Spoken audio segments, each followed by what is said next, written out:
दिवसाची सुरुवात झाली पोहे आणि या मेडिसिन्स घेऊन. त्यानंतर जेवणासाठी सोयाबीनची सिंपल अशी भाजी बनवली होती आणि मला सिंपलच आवडते.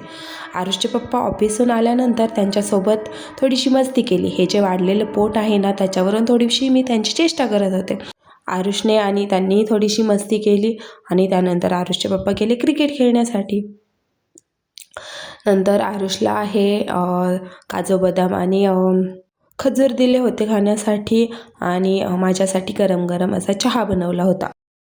आणि थंडीच एवढी वाजती आहे ना की चहा घ्यावाचाच वाटतोय.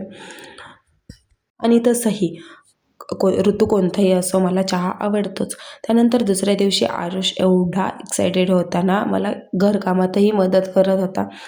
कारण कामाला फिरायला जायचं होतं, कुठं ते समजेलच.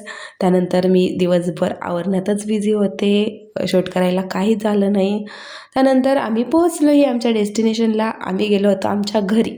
तर चला, इथेच आपला आजचा व्लॉग एंड करूयात. बाय.